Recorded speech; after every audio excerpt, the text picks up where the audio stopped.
routes is important because tourism is important for not just Antigua and Barbuda, but the Caribbean in a whole. More so for Antigua, bearing in mind that about 65% of our GDP depends on tourism.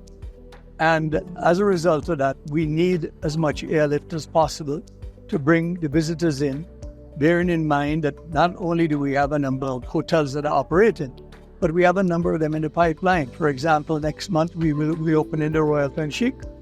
We have the one and only brand coming to replace the old Half Moon Bay property. We have the Moon Gate, that's about 80 villas. We have the Hawks Bill, which was closed for some time for renovations, reopening. We have the Nobu Hotel that's going to start construction in another 2 months in Barbuda. We have PLH in Barbuda. We have the Rosewood property in Barbuda. We have the Marriott also opening in Antigua in another 18 months. So there's a lot of properties that are being developed between Antigua and Barbuda. And to that end, we need to make sure that we have the airlift to bring the people in, for the visitors in for those properties. Bearing in mind also that it actually takes between 12 and 24 months to get an airline, especially a new airline or a new route set in place because of the time it takes to put everything in place. So it is very, very important for us, and it's important that we be here.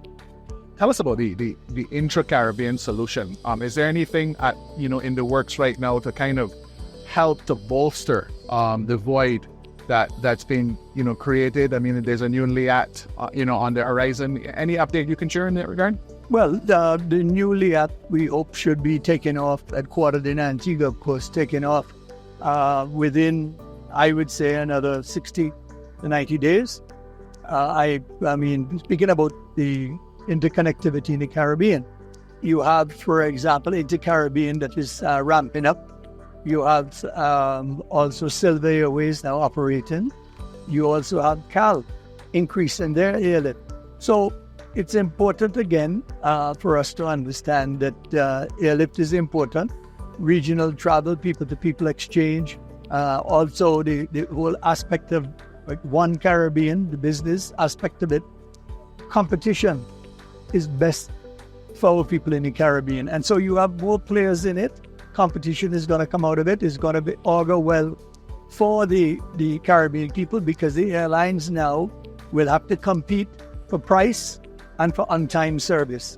Of course, safety is also important. So I think things are looking good for the Caribbean in terms of the interregional connectivity. And this is important, bearing in mind that we have the SIDS conference in May. We also have the T20 World Cup cricket, which is coming in June. So it's very important to have this connectivity between the islands.